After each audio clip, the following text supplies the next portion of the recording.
Hello, beautiful people. Welcome to the Courage to Change, a recovery podcast. My name is Ashley Lowe-Blassingame, and I am your host. Today, we have Jessica Buch. Jessica is here to talk to us about intersex, which falls under the LGBTQAI umbrella.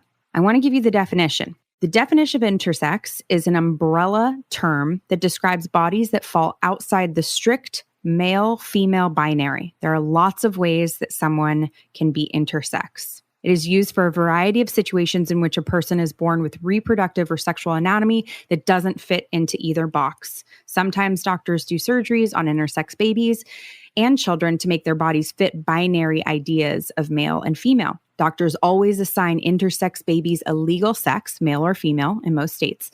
But just like the non-intersex people, that doesn't mean that's the gender identity they'll grow up to have. This brings up questions about whether or not it's okay to do medical procedures on children's bodies when it's not needed for their health.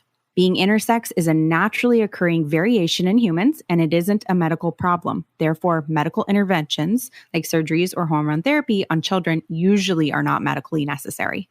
Being intersex is also more common than most people realize. It's hard to know exactly how many people are intersex, but estimates suggest that about 1 to 2 in 100 people born in the US are intersex. There are many different ways someone can be intersex. Some intersex people have genitals or internal sex organs that fall outside male-female categories, such as a person with both ovarian and testicular tissues. Other intersex people have a combination of chromosomes that are different than XY, usually associated with male, and XX, usually associated with female, like XXY. And some people are born with external genitals that fall into the typical male-female categories, but their internal organs or hormones do not, much like our guest. So, Jessica Buch is a model, student, volunteer, and advocate, and she is also in recovery. She has been the face of Pantene, Covergirl, and more. Jessica is currently an undergraduate student studying to be pre-med at Santa Monica College, and she is planning on transferring to UCLA in 2021. She recently came out publicly as intersex, and she is now an intersex advocate. Diagnosed with CAIS, Complete Androgen Insensitivity Syndrome, at a young age, Jessica's life and upbringing relative to her body looked very different from the other kids around her, and she was taught to hide her condition for most of her life. Jessica spends her time studying, hanging out with her dogs, boyfriend, and friends, as well as volunteering with Blessed Bag and staying active through hiking, Pilates, and yoga. I am so excited for everybody to listen to Jessica. She is beautiful on the inside and out. And we even discussed the fact that if she ever committed a crime, her DNA is actually that of a man. But if you see photos of her, that will be very surprising to you. She is absolutely stunning. So I hope this episode is very informative, especially with this being Pride Month. I'm really excited for all of you to hear about what it's like being intersex, all the different ways that people are born, and Jessica Buch is here to tell us about her experience. So, without further ado, I give you Jessica Buch.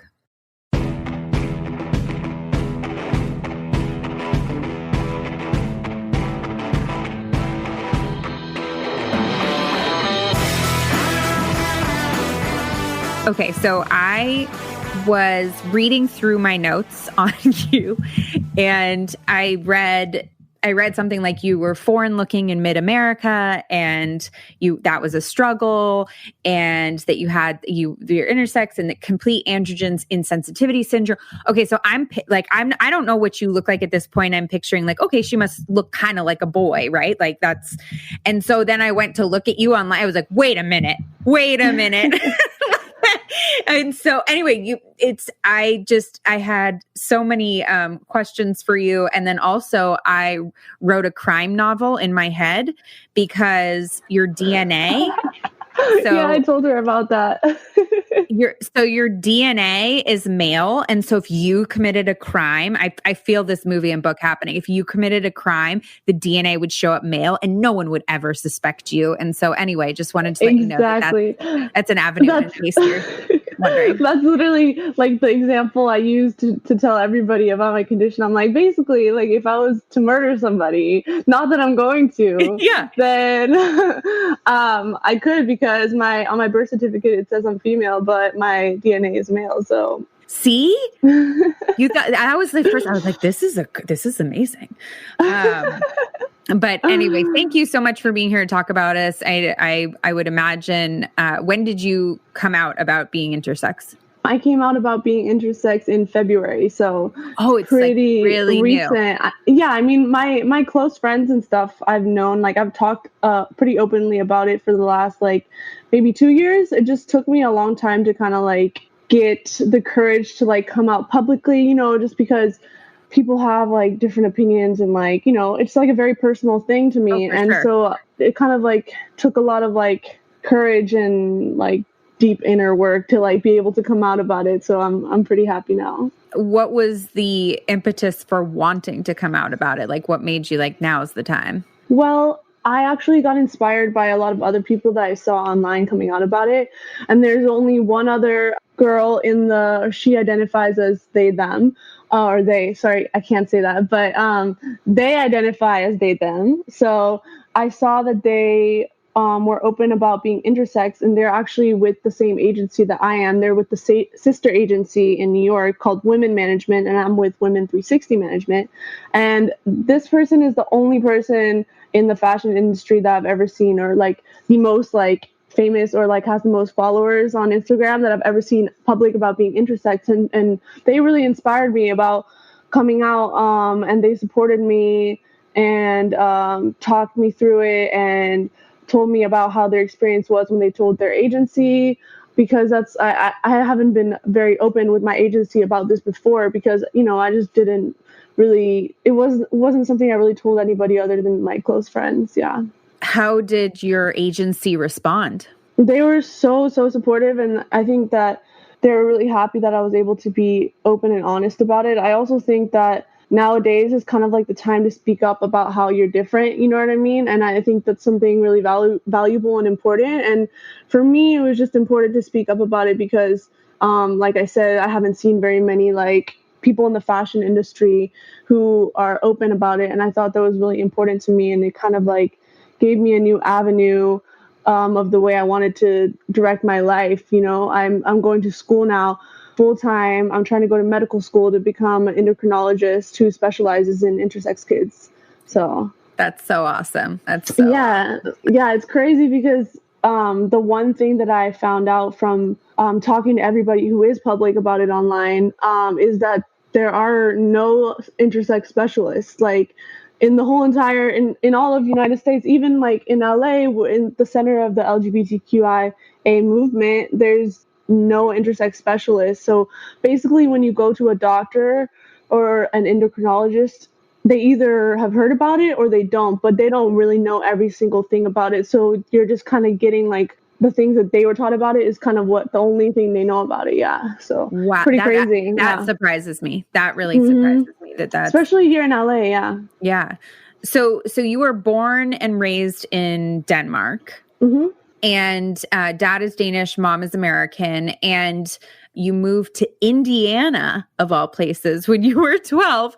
How did you get from Denmark to Indiana? Okay, so my parents knew they wanted to raise my sister and I in Denmark because it's a pretty good place to grow up as a child. I had a very good childhood. You know, I grew up riding horses bareback through the fields, like running through like the woods and exploring abandoned castles. Like it was amazing. It's completely different than over here, you know, and it's a lot safer. I started taking the bus, like the public transportation, when I was like 8 years old or something by myself. Like it's totally different. But they knew they wanted to raise us half of our life, or half of our like childhood life in Denmark and half of it in America, because I have family in both places. And they chose Indiana because my grandmother lives in Illinois and they wanted to be close to her. And my parents are both chiropractors, so they were searching for clinics that they could take over in the area, and the area they happened to find one in that they liked was Indiana. So that's how we moved there. Got it. Okay. And so you were born in Denmark, and that was when at birth is when they tested you for this condition. Yep, at birth. And that's actually usually not the case, especially for CAIS people, because on the outside, you really can't tell that anything is wrong or different. For other people that have ambiguous genitalia or certain things that didn't develop right, it's a little more obvious. But for someone with my condition, it's not. And the only reason why they knew to test for it is because my aunt actually has the same thing that I do. So in my case, I think it's genetic in all cases, but in my case, it was genetic, like from somebody that actually was alive, and that knew about it. Some people go their whole life without knowing, they just think they can't have kids. Yeah. Wow. Oh, that's really interesting. So can you explain kind of what your condition is and whatever you're comfortable in terms of the physicality? Yeah. So I am what's called intersex, and intersex is like an umbrella term because it applies to basically any variation in sex characteristics, hormones, genitalia, chromosomes, just any variation that is like not specifically male, female.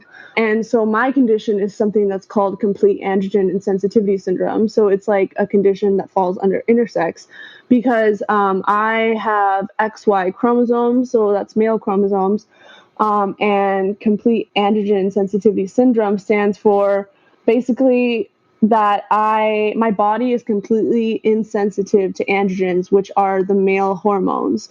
So any male hormone in my body turns it into estrogen. So it doesn't it can't accept the male hormones basically.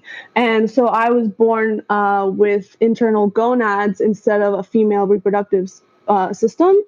So on the outside, my body is female, with a regular vagina and everything like that. But on the inside, I was born with internal gonads. So basically, when I was 11 months old, the doctors decided that they had to remove my gonads because they were to become cancerous. That's what they said to my parents, and that's what my parents said to me later. So they removed them, which caused me to have to be on hormone replacement since the age of 10, I think, to kind of go through puberty, develop breasts and grow and just develop female, because otherwise I wouldn't have any source of hormones. So yeah, so your ovaries basically didn't. So your ovaries basically developed into gonads. Is that right? There's no uterus.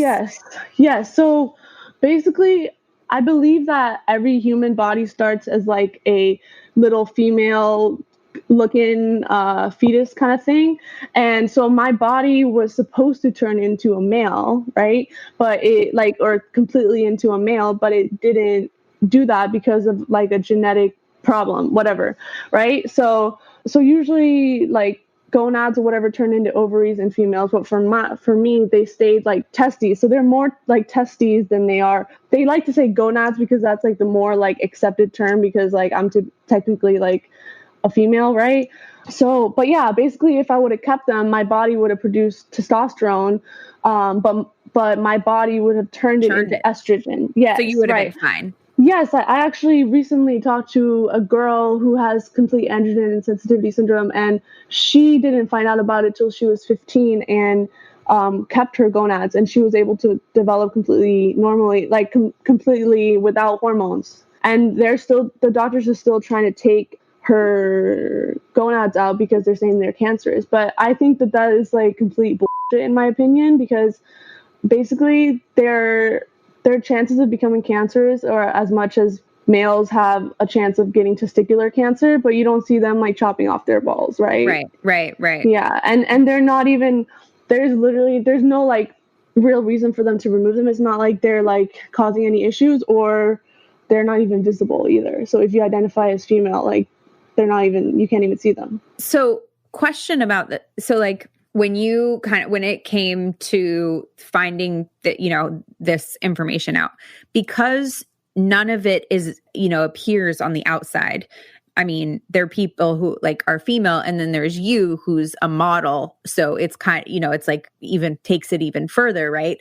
Why does it feel like such a big part of your identity or something you have to come out with when people probably would never know and it doesn't affect that? I think that it's because I always felt it, I think it's very much like a psychological thing, right? Like I always felt very different and not a part of, every girl goes through a period when they get their period, and I never got my period. And every girl always talks about, or most girls, talk about how they want to have a life and have kids. And I knew since the age of 10 that I wasn't able to have kids. And usually people don't, like, if they can't have kids, they don't find out till they try, right? So it's a little, so for that, it was hard for me. And also another thing, which is definitely a benefit now, but actually made me feel very different earlier, is that I don't get like pubic hair, armpit hair.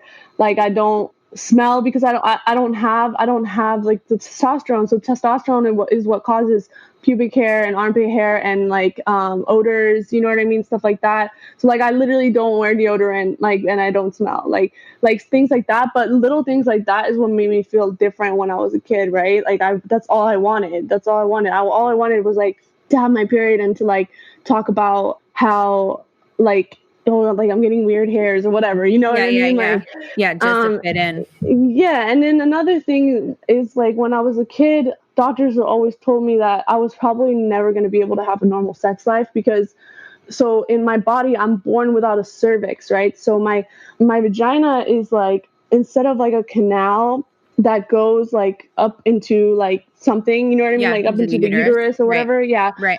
I don't have that. So mine is more like a pouch, right? So it's like, so there's like an ending to it. So some people have a more like, it's kind of like graphic to talk about, but I mean, I'm totally open about it because there's people that need to know these things, right? So some people have a more like flexible and maybe like a little bit deeper of a pouch, you know what I mean?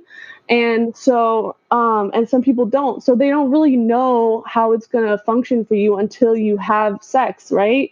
So I was so terrified of having sex my whole entire life, which is actually a big part of how drugs were introduced into my story, because everybody was talking about having sex, and I was literally told from doctors that I probably wouldn't be able to have normal sex. Did they tell you like what kind of sex you'd be able to have, or like what would happen if you tried?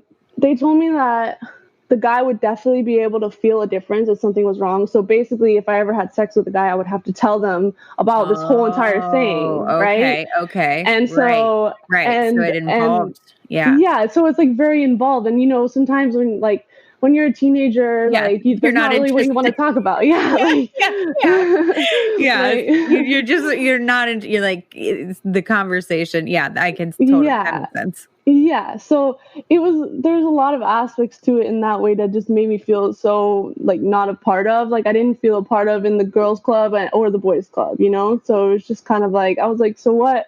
Like, what am I? So I kind of just felt like an alien, like growing up, you know what I mean? I was just like, well, something is different from my body, and I can't talk to my girlfriends about it because they have no idea what I'm talking about, right? So what about your aunt? Did she ever talk to you about it? She did. I think that because I had such a weird image of sex in my head growing up, it was really hard for me to talk about it even with my aunt who had the same condition that I did, right? And so it just, I don't know, just talking to her was like talking to my mom about sex. Right, you know what I mean? It's like not something anybody wants to do. Yeah. And so it was nice to have, to know that there was somebody else like me. But for me, it was like talking to my mom about having sex. You know what I mean? Now we're able to talk about things because I'm older, and it's like something that's not as like weird as it is when you're a teenager, but back then when I really needed someone to talk to, it was a little bit too weird and uncomfortable for me.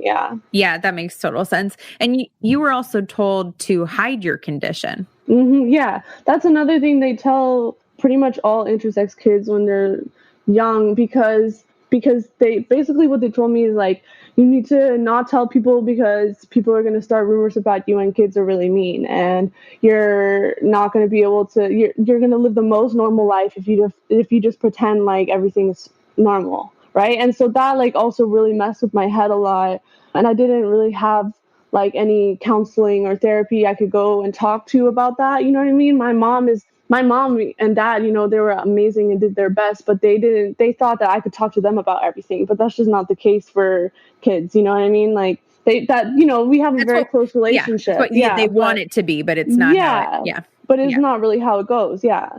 And so, it was just weird, So then how do you go from, you're feeling totally left out. When did you start using? I started using when I was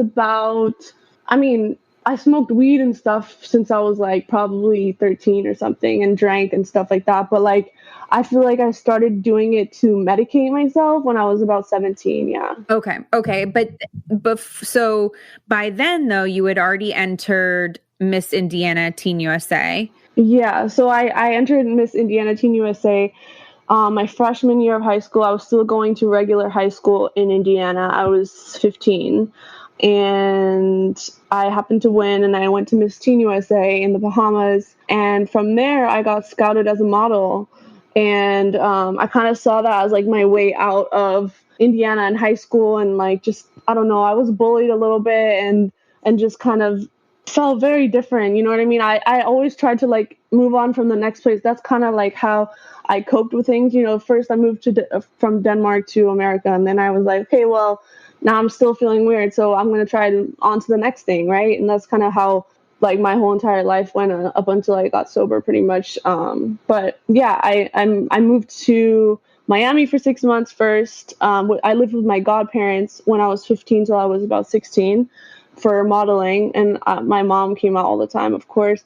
And I got a contract in New York, and I moved to New York when I was 16. Wow. And who did you get a contract with? I got a contract with women management, and the thing that kind of put it all together for me was when I got a huge contract for Pantene, and I ended up making more money than my parents when I was 17, or maybe I was 18. And they're both chiropractors, so they couldn't really like tell me that I shouldn't go do what I was doing at that young age. You know what I mean? So that's kind of like what like validated it for them, Right. And how long? So you were living in New York at 16, and you were probably traveling all over the world at that point. Yeah, I lived in Milan for 6 months. Milan is in Italy, and London, Paris, Germany, Barcelona, all over the place for my modeling career, which was great. But I think, around 17 is when I started like self-medicating with like whatever drugs and alcohol I could find. And that was easy for me to find at that young age in that industry all over the world. It didn't matter where I was, and it started out with Adderall because I was still trying to finish online high school after I transferred out of regular high school. I still had to finish high school. And then it kind of went on to like Coke, Molly, and then eventually I was taking a lot of pills. And then like the thing that really brought me down was like Oxycontin, and then accidentally doing heroin. And then it was all like, bad from there, pretty much. When you started doing heavy drugs, were you back in the United States? Yes. Yeah. I wasn't able to like get pills and all that kind of stuff in Europe. That was more like Coke and weed and drinking, you know what I mean? But prescription pills is kind of an American thing. So I kind of stopped going to Europe because of that. I was like, I'm just going to stay over here now. Yeah. And things really started to fall apart for me. And I wasn't showing up to work because I had made so much money. And when I was so young, I thought that, well, I made all this money, like I'm never going to have to work again. It's going to last me forever, which is just not the case. You know what I mean? But I didn't know any better. I really didn't. And I didn't want to talk to my parents. I didn't want to like talk to anybody. I was like, I know everything and you know nothing. Right. And so, yeah, it was crazy. Did they have an idea of what was going on, or did they ask you about it, or what was their kind of? Yeah, I mean, they knew that something was up, but they really just thought I was smoking too much weed and maybe drinking too much, but they really didn't know how bad it was. One, because they lived in Indiana and I lived in New York, so it was hard for them to really tell. And I never really wanted to see them, because of what I think I was also, ashamed of what I was doing because I knew it was wrong, right? So Yeah, it was pretty crazy. That went on for a while, and I moved to LA when I was 21 to try to like get over this little weird thing I was going through. And it honestly just got worse there. It got way worse. Yeah, the geographics don't work. Yeah. Yeah. No, they don't, because you bring the problem with you. So you felt really left out, but then you found the fashion community, and it sounds like they embraced you really young. You got these great contracts. Did you feel like you fit in there, like within that community? I honestly never really felt like I fit in anywhere. I thought it was all like kind of pure luck. That was just kind of like the mentality that I had, you know what I mean? I really didn't think I'd like deserved any of it. But I mean, it was a really fun time, when I was booking all those jobs and working a lot. But I think the thing that made me feel okay with myself was definitely when I found like my concoction of drugs and alcohol that worked for me, right? So that's like what made me okay. And so I actually ended up losing my virginity when I was 19 because I was like so coked out and like drugged out to the point where like I basically didn't know what was going on, because that's how I had to be in order for me to like get over my fear of having sex and figuring it out.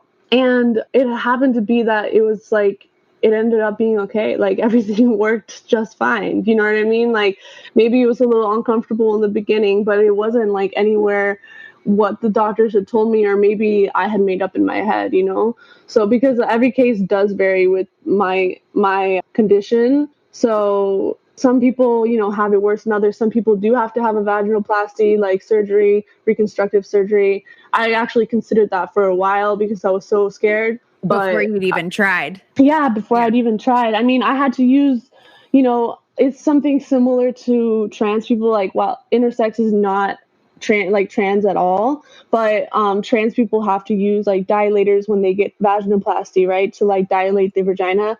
Because their type of vagina that they get from a vaginoplasty is the same kind of vagina that I have, like that I was born with. So yeah, so I had to use dilators from like 14 to 17, which is also pretty traumatic because I was like, so like I like hadn't even had.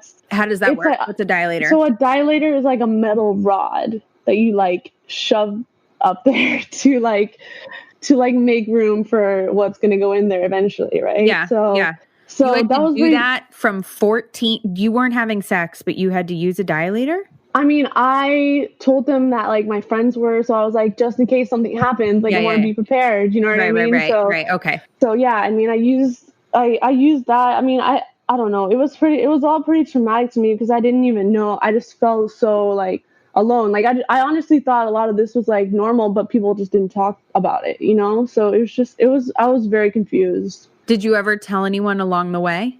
Yeah, I told my close friends, but it took me a while to like really even get informed about what I was and what exactly my condition was. Like for a lot of my like younger life, when I told people, I was like, yeah, I had cancer when I was young, so I had to have like my uterus removed, and so I don't get a period. Like something like crazy stuff like that, because that justified it. You know what I mean? To me. Yeah.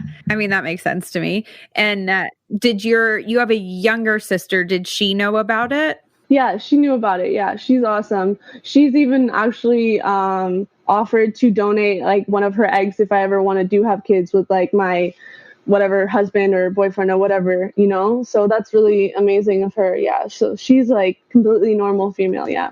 Yeah. That's amazing. So you're doing a lot of drugs. You moved to LA, and what happens? You thought, okay, I don't ever have to work again. Came to LA to clean things up. Things got worse. What happened? I kind of fell in. I mean, I was in a bad crowd already, like a very heavy partying crowd. And I had this really crazy boyfriend in LA who I met in New York. And me and him together was just a bad combination. We never left the house and we just like used all the time. And I never worked and I didn't show up to anything. And if I did, I would show up like not sober with like powder on my nose and I would get sent home, right? Like it was really bad. And that kind of went on for a while. And actually, when I moved to LA, the reason why like I convinced my parents this would be good is because my sister moved with me to LA she moved out from Indiana with my parents to move to LA with me. And so she moved there to like help me calm down. But I'm like a crazy addict, like manipulative psycho bitch. And I like convinced her that everything I was doing was normal and she started doing it with me. Oh, boy. Like, yeah. So that's kind of like having somebody there, like justifying my behavior and like making sure that I didn't die, like, you know what I mean, made it so much worse. Yeah, it made it so much worse because I had been alone for so long, you know. So I was like, just like, oh, this is normal. And then somebody like from my family was there. I was like, I got to get her on this train. She's my little sister, so I can like manipulate her. You know what I mean? Yes, I do. I have a younger sister who I used with a lot, and you definitely trust them that they're going to keep you alive more than you do in other situations. Oh, for sure. Yeah. It was nice for that. It's crazy. It's a really weird feeling. It like becomes very codependent. Very. Yeah. Yeah. Yeah. Yeah. So, I mean, that kind of took me down. And then by the end of that year, she was like realizing how crazy the shit was. And she was like trying to get out of it and trying to do her own thing. And I was like, why are you leaving me? Like, don't leave me. Like, I can't do this by myself. And I just started like losing my shit and like really going crazy. And my ex-boyfriend was like getting cirrhosis of the liver and I was getting blamed for it and all this crazy shit. And I was like, oh my God, like I really need to figure my shit out. And something happened. Somehow my mom was informed about what I was really doing finally after all these years. And she came out and like forced me to stay with her for like 3 weeks and like got me an addiction doctor who thought that would help me. And he basically was like prescribing me Xanax to like get off, like, but like to get so that I wouldn't die. Yeah, so I wouldn't die because you can't just stop taking like all the shit, you know? Yeah. And so I was like doing that, and the whole time I was, you know, just trying to get by. I was trying to do everything other than opiates. Like I was just like smoking weed, taking Xanax, like doing blow, doing everything. I just like nothing. I couldn't feel good again. Like I just could not feel good like without the opiates. Yeah. And so it was a nightmare. And previously to that, another person had sent me to like 6 months before that, another person had sent me to like another kind of like holistic rehab where you hike in the mountains for 11 miles a day and eat vegan food or whatever. And I like got high the night I left. But this time around, I was like, oh my God, my mom knows, like shit is over. I have like no money. I'm just going to try this out. And I really was trying my hardest and like just trying to do everything other than opiates. And the minute my mom left, I called the drug dealer. I was like, give me all the fucking opiates you have. Like I need everything. And I was like, okay, I'm calling the rehab now. And I called the rehab. Someone came and picked me up the next day. Like I'd done all my drugs and I went into rehab, tried to leave a bunch of times. I didn't leave and I am sober for 3 years now. So that's awesome. Congratulations. Yeah, thank you. I just got 3 years on June 7th. That's awesome. On Sunday. Yeah. Congratulations. That's a big deal. Thanks. So I remember my family trying to police me. I love when people are like, oh yeah, I'll come here and stop you. Like that's not happening.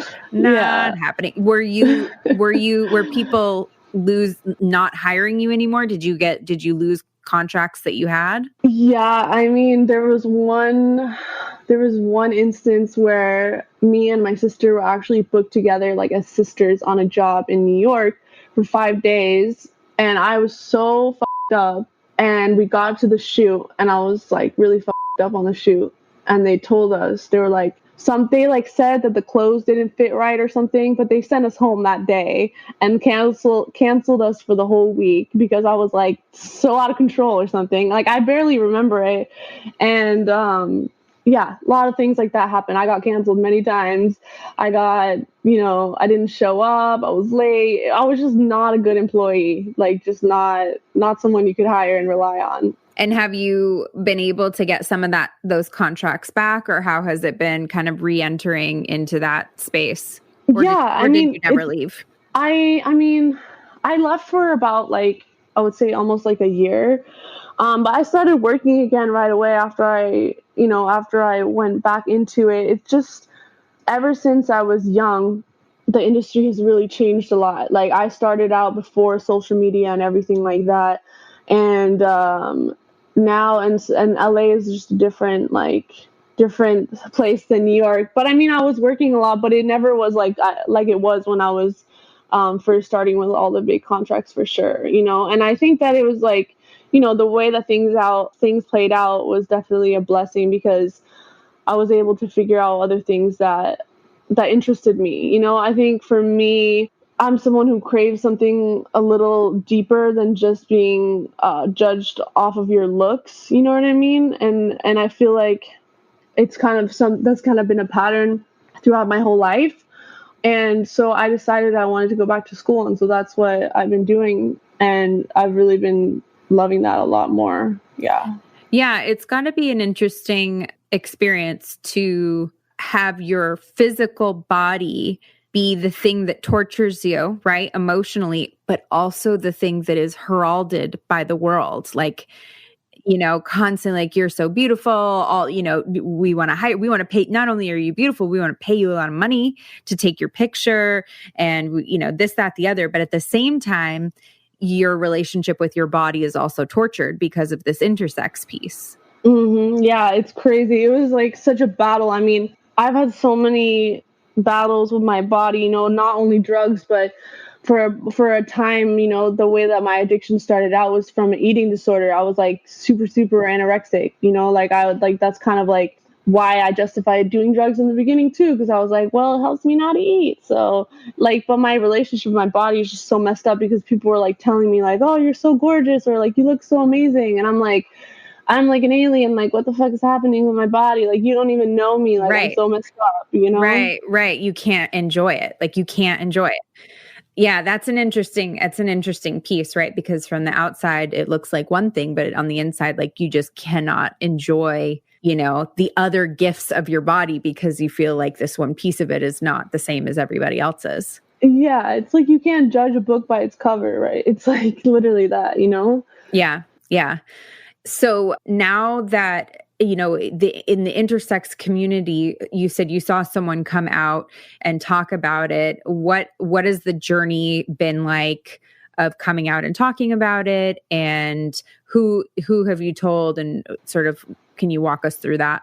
Yeah. So since I've come out publicly, I've had several people reach out to me, of different kinds of intersex conditions. But specifically, I really find it special when someone who has complete androgen insensitivity reaches out to me because I feel like I can really, really personally relate to them. And that's been really, really special to me. I feel like this has been like a new form of healing, is just because I still am healing from it. I thought my whole life that there was nobody like me, and my doctors told me that it was like 1 in a million, when really it's 1.7% of the population, like, which is as much as redheads who are intersex, and like the fact that people don't know about intersex. Like, even I talked to you and I talked to Christiana, right? And most people have never even heard about it, and they're like, wow, like, your condition like sounds so crazy, I've never heard of that. Like, that I really honestly had no idea that existed. And that's another huge part of why I wanted to come out about it and just inform people, even just my friends, you know what I mean? Just, I want people to know. Yeah, it's interesting because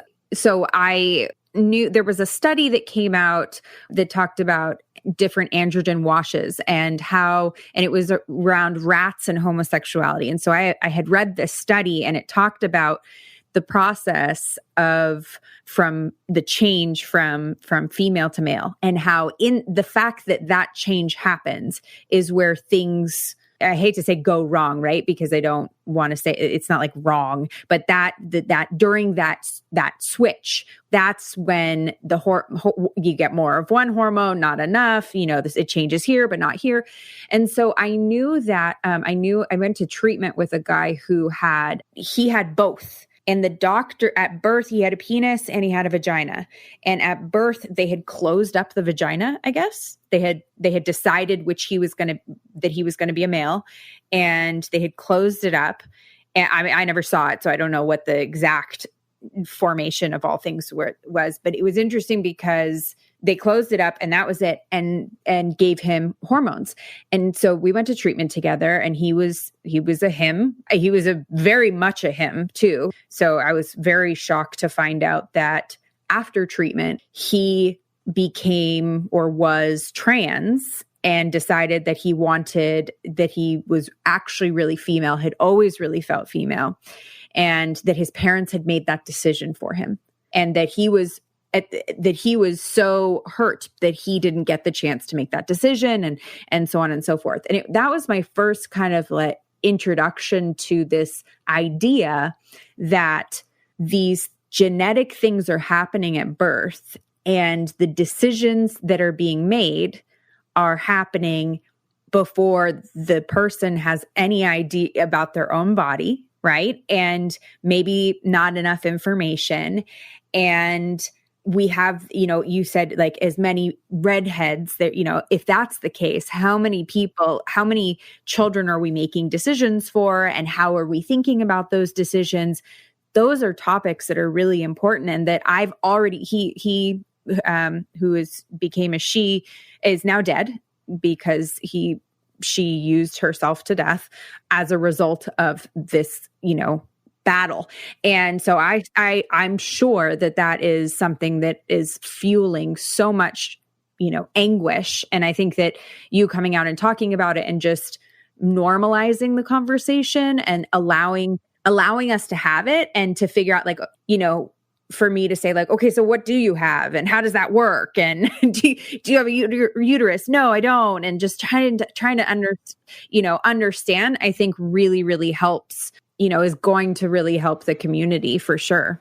Right. I know, it's pretty crazy. I mean, one thing I do want to clarify, you actually can't have both that function. You can have one that function. Yeah, right. Sometimes people just get it confused, like, oh, you can have like both, right? No. Yeah. So, but yeah, that is the case for a lot of intersex kids. And that's something that I've come across, that I had no idea existed.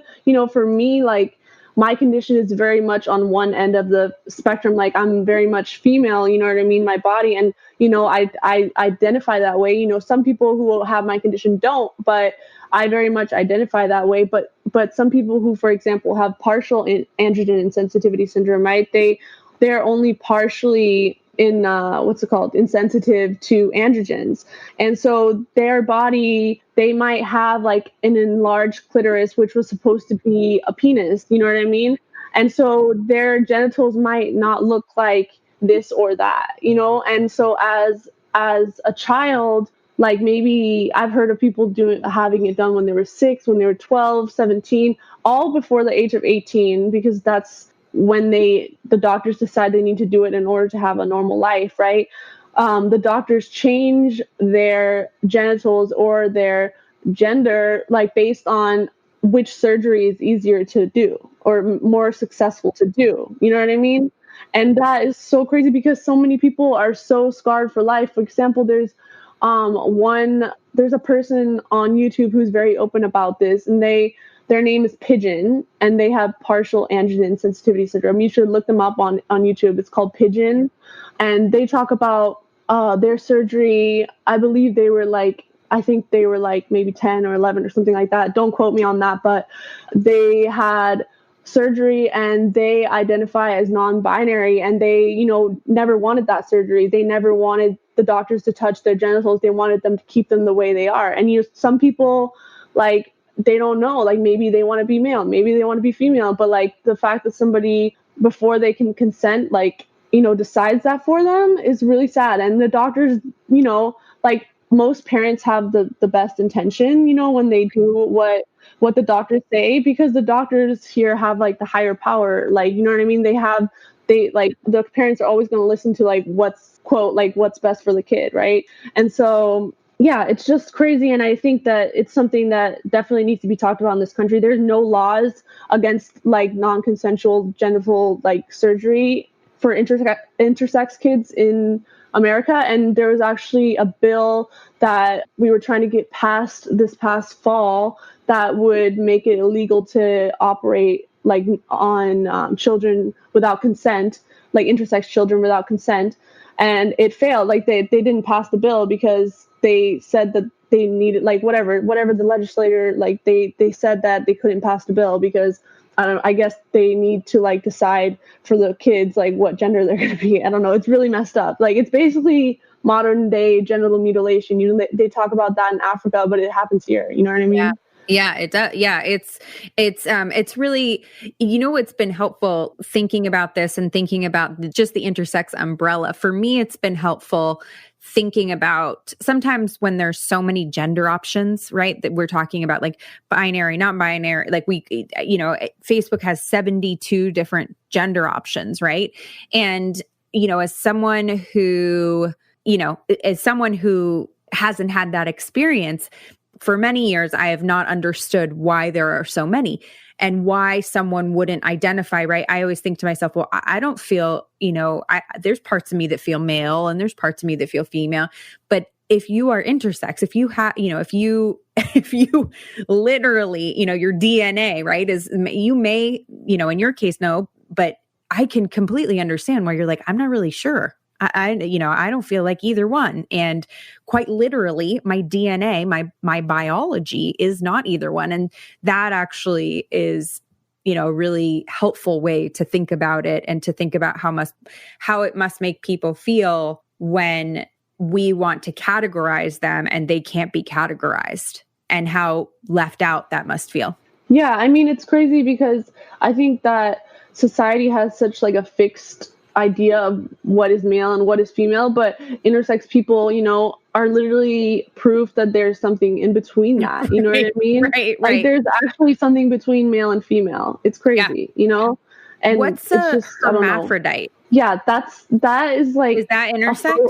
Yes, that's intersex, but the new word for hermaphrodite is intersex. Okay. I'm just making sure. Yeah. Yes. So like hermaphrodite is like old terminology in the intersex community. Okay. Yeah. And is it a like a bad word? Like kind of derogatory word? Like, I mean, yeah, kind of. I mean, I'm also just now learning about this. So like, if you're intersex and you're listening to this, please don't like get mad at me for certain things I say, like I just started learning, like, honestly about my condition this past year. Like, I mean, I just decided this past summer what I wanted to go into, which is specializing in intersex people. And throughout all of that, I've been learning stuff like every day. And since I came out too, people have corrected me, and I totally appreciate that because I'm not an expert at all. Right. So. Right. Yeah. This has just been your life experience. Have you met other people in the program who have talked to you? Like, has it been something that people in the, in the recovery world have reached out to you about at all? Definitely my girlfriends have. I think that for cis males, it's very weird for them to talk about because, I just think that it's scary. Like, cis guys are for some reason really scared of like ever like talking about any kind of gender issues, you know what I mean? Or like being like, oh, because I have a boyfriend, you know what I mean? So cis guys are like, oh, like, does that make him gay? Or like, you know what I mean? Like, it's just like such a weird, like, oh, come on. Really? No, but yeah, I mean, I feel like males are really weird about gender stuff. So I've never had anybody who's male talk about it. I mean, I've of course talked to my boyfriend about it. He's been very supportive and amazing about it. But mostly it's women who talk to me about it and support me. But the other cool thing that's come from coming out about being intersex is meeting other intersex people here in LA. I've met some really cool people here, and the only other intersex person I've ever met before that was my aunt. You know what I mean? And that was like another version of my mom. So it's a little weird, Yeah. You're like, I don't really want to talk about my vagina and sex with you. Yeah. So it's been really cool. Yeah. And so in LA, there's so many people, that are part of like the Pride movement and everything like that. And the cool thing is that I've met many different kinds of intersex people, not just people with my condition. And there's so many different variations. Like, if you think about it, there's so many different ways that you can be this or that or something in between, right? So it's like, it's pretty crazy and it's pretty amazing, because I think we've all had the same experience and feelings of being different and like being like a lab rat. Like, I remember growing up and I thought that it was normal for like 3 different male doctors to look at your vagina for like 10 minutes and like probe around when you're like 6 years old. Like, not that that's like molestation because it's like in a, you know what I mean? But like, I thought that was normal, and it was like really weird for me. I was just like, and my parents were like standing there looking with me, and I'm like, this is like my private parts, you know what I mean? It's like very weird, but like there's other people that have gone through that, and yeah, you know a lot of poking and prodding. Yeah, that would, it's interesting. When we get into recovery, most of us felt like we were born with our skin too tight. We were born different. We didn't get we were born without the manual for life, right? Like everybody else got the manual for how to do this thing and we didn't. And we just never felt a part of. And it's interesting to talk to people who literally, they were born, when you have the experience, right? Like you were actually born different, or you were like, you had this and what that feels like, and how easily that leads to substance use when you don't know how to deal with the feelings. And what's even more amazing is that sobriety, I have seen sobriety bring people, whatever their challenge in life is, I have seen sobriety force it out and have the world accept them. I have not seen situations where people like I was thinking, like if you came out about it, how did it go? Right? Where people, and the recovery community, I have seen them embrace all sorts of different kinds of things because, we want people to know that no matter what, we support them, we'll fit in. And so I can just see how getting sober was the first piece for you. It was like, that was the baseline, right? And then this next piece, this next layer of freedom came from this, this secret that you were told to keep. You were told from a little girl, like, don't tell anyone this. This will be bad for you. And particularly after basically a lifetime of people admiring your looks, what an interesting group of events to take place. Right. I know it's a weird thing, but it's really amazing to like kind of get in touch with who you really are. And it kind of like teaches you what you have to offer the world. Like I always kind of knew that modeling wasn't everything that I needed to feel good. You know what I mean? It didn't like really fill me up, but like this like coming out about being intersex and like informing people has really given me like a new kind of inspiration for life about what I want to do and like what my purpose is, you know what I mean, here on earth. And I think that sometimes it can be difficult for people to figure out what the hell their purpose is, you know what I mean? And I'm just very happy that for me that it's been pretty obvious, right, now. Right. Yeah. Right. It's been straightforward, and you're a great spokesperson, you're a great person to, approachable and all of those things for people will want to listen to what you have to say about it. And they will certainly be surprised that any part of you is male, as I was like, I am so lost. How is it? Like, you know what I mean? There's some people, it's like, there's some people where they're more masculine or feminine or okay, whatever, maybe I could see it. But like, I took one look at you and was like, she has male DNA. Uh-huh. Yeah. I mean, it's pretty crazy. It's because like, so another like word for my condition or that I've seen online is kind of like superwoman-ish, like, because they like everything is like feminized, right? Because for my condition is the only one of the intersex variations that completely feminizes everything. So every hormone turns into estrogen. So like every part of me is like hormones so really make a big difference. Hormones really make a big difference in like your appearance. All females who get a period and have normal reproductive system have testosterone too. You know what I mean? So like imagine being even more female than that, like in like your hormones. You know what I mean? That's why it can be hard to like, wow, like she has male DNA because I'm so feminine, right? So right. it's like very crazy. Yeah. But that's a great, I always find like the some of the best spokespeople for things are the ones you never see coming. That's because you have the captive audience, right? People are like, I'm sorry, what? That doesn't make sense. Whereas if you have a woman who is, she's 6'3" and she looks like she could be in the WNBA and you're like, oh, she's intersex. It's not that far off that, okay, she had more testosterone like or whatever, and and it's imaginable, but with you, it's just not even ballpark imaginable. But it's interesting, right? Because your body turns it all into estrogen. I'm very jealous that you don't have any body hair and that you don't smell. And it feels like that's very unfair, but it also sounds like you deserve to get, some of the positive aspects out of it from that perspective. What was your conversation like? How did you approach this with your boyfriend, the conversation? So I approached it with my boyfriend. I believe I told him like when we started to get more intimate. Also because, when I was not sober, when I was still using, I hadn't dealt with any of this stuff. I still had all like, even though I had a boyfriend while I was using for on and off for a year and a half, and we were definitely sexually active, I was so gone, like far off this earth, that I had no idea if he could feel something different or if I could feel something different, because honestly I couldn't feel anything like ever. Yeah, like, yeah, exactly. like, you know what I mean? So I was just, yeah, like every part of me was numb, physically, emotionally, everything. Like, so I honestly had no idea. So I was like very raw and like, open when I first got sober, and I started dating my boyfriend when I had like 6 months sober or something like that. And so, I think I told him when we first started getting intimate, and he was just like, okay, that's cool. Like, yeah, that's fine. And he's like, I support you and I'm here for you. And,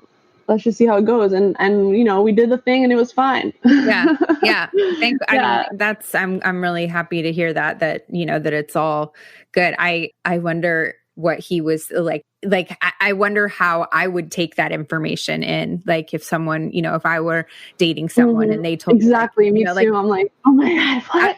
It's not even that it's not even that I'm like, oh, there's something wrong with that. I just don't know how. It's like information you don't see coming. It's just like you would never expect to hear that, right? Yeah. So you're just like, what? I'd be thinking like, okay, you have an STD. Like that's this, right? Yeah, like that's the talk coming. It has to be, or 5 kids somewhere or something. I mean, that, intersex, I just would never see coming. Yeah, exactly. It's very interesting. I mean, I think that one thing to be very grateful for and positive about this is just that, the way that things worked out for me is really fortunate, that I'm able to have a normal, like romantic and sex life. That's definitely a blessing, because not all intersex people are able to, you know what I mean? Some people are, like I said, they have those genital reconstructive surgeries, and those surgeries are really, really hard to accomplish, especially if you're working with tissue that's ambiguous, that's not either or.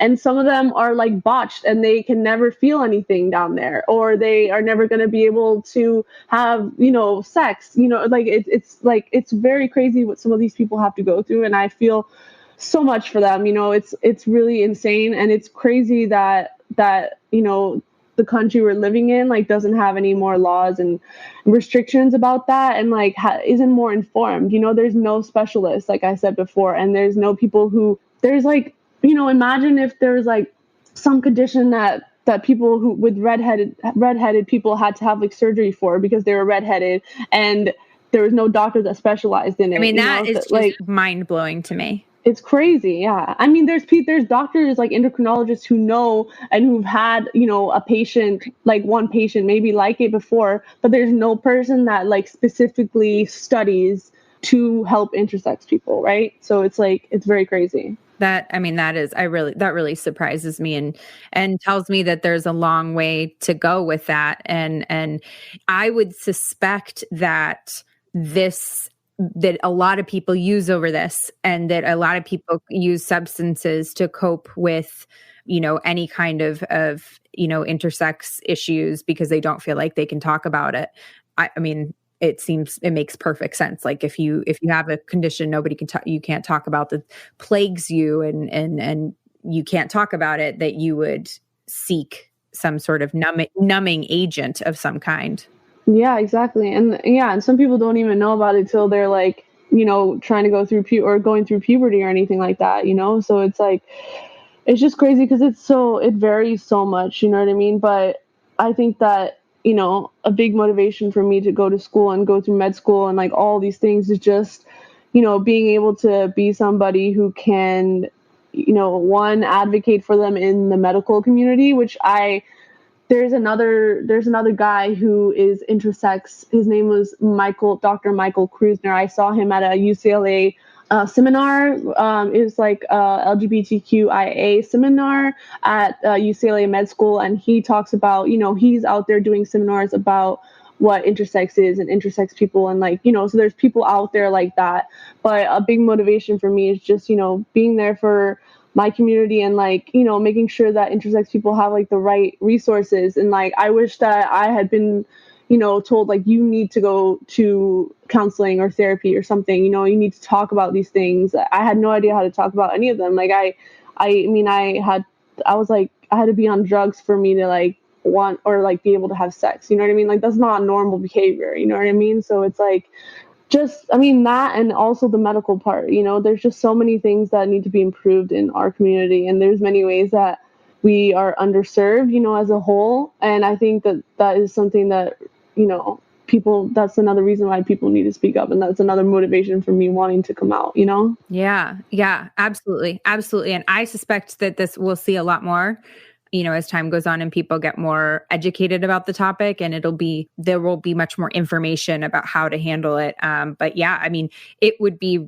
it feels that everything you described about growing up with the condition feels like, would be traumatic experiences, would be, and so we know what happens with, young trauma.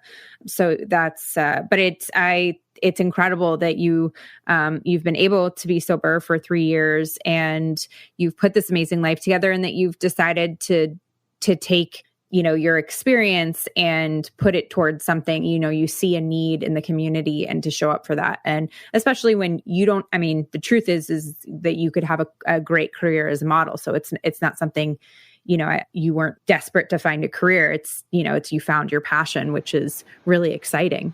Yeah, and the thing is, now with social media, it's so much more obvious that people don't know about it, because now there's such it's so easy to spread information and to talk to other people.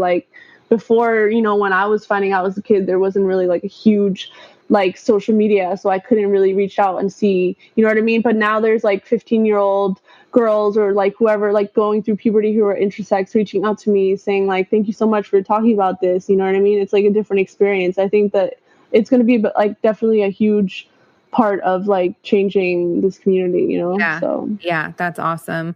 Well, thank you so much for being here and being on the podcast. And I would love to direct people to your Instagram if people are, want to reach out to you. What is your Instagram handle? It's at Buch. Okay, so my last name is Buch, not Butch or Bush or Bush. People say it a million different ways. It's Buch, but it's spelled J, B as in boy, UCH. Okay.